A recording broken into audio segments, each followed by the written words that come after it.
All right, I want you to picture something for a second. It sounds like a total IT nightmare. Right. Imagine you've got a computer running some critical system, maybe in a factory, maybe a secure server room, something like that. Sure, I can see that. But the monitor you need to see what's happening on, and it has to be an old school analog VGA monitor, is sitting over 6 miles away. 6 miles, yeah. No, that shouldn't work. Physics is pretty much against you at that point. Right. An analog VGA signal just degrades so fast, you're lucky to get 25 feet before it's a blurry mess, let alone 6 miles. You'd just be looking at a screen full of static. Yeah. But we're doing a deep dive today on a piece of hardware that claims to solve this exact problem. This specific, very niche problem. Exactly. It's the NTI ST-FOVARS-LC-V2. It's this industrial-grade VGA extender.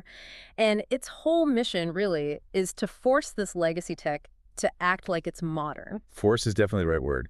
You're taking a purely analog video signal plus audio plus control signals and just pushing them across a distance that normally you'd need the internet for. But this keeps it all on a closed physical circuit. Yep. So the headline stat here has to be the range. The specs say it hits 6.2 miles. That's 10 kilometers. How is that even possible? Well, it completely abandons copper wire.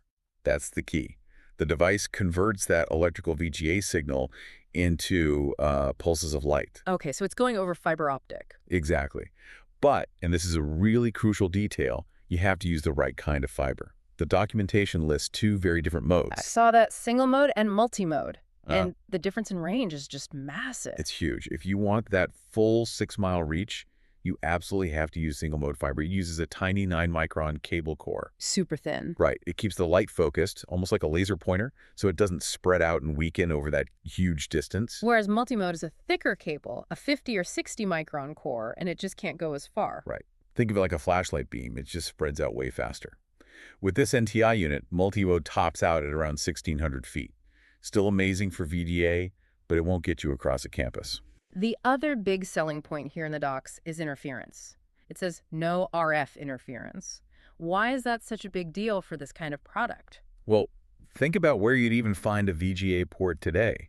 It's not in your home office. No. It's in factories, power plants, subway control rooms. Those places are just flooded with EMI, electromagnetic interference.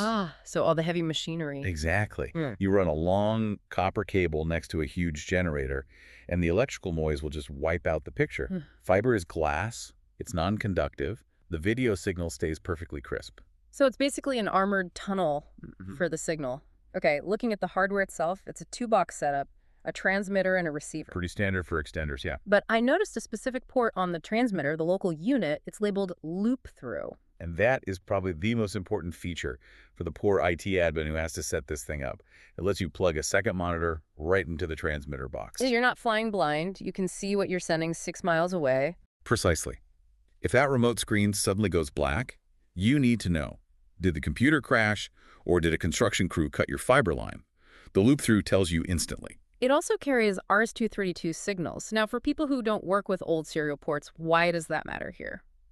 It's all about control. Yeah. RS-232 is often used for things like industrial touchscreens or managing projectors remotely, so you're not just broadcasting video. You can send commands back and forth. Yeah, you actually interact with the device at the far end. And the OS support list is, wow. It's a trip down memory lane, Solaris, FreeBSD, old Windows Server versions. This is clearly not for your gaming PC. Not at all. It's for the if it ain't broke, don't fix it crowd. I mean, there are critical systems out there running on servers that haven't been rebooted in years. So how does it work with those? No drivers, I assume. Correct. It uses the default ED table. That's the little bit of data that tells the computer what kind of monitor is connected. By using a generic one, it just works. No software needed. That capability isn't cheap, though. I saw the price. We're talking over $1,000 for the kit. It is steep for what looks like an adapter, but you have to weigh the alternative, right? If your factory control software only works with VGA, rewriting all that for HDMI could cost tens of thousands. So suddenly a $1,000 box is a bargain. It's a bargain. It's such a fascinating niche. We all sort of assume VGA is dead, but clearly it's just gone underground running critical systems. And it leaves you with a really interesting question to think about. If companies are laying brand new fiber optic cables just to keep these old VGA monitors alive, what other obsolete tech is out there silently holding up the infrastructure we all depend on every single day? Something to think about next time you see a weird, glitchy menu screen at the train station. Absolutely. Well, that's it for this deep dive. Thanks for listening.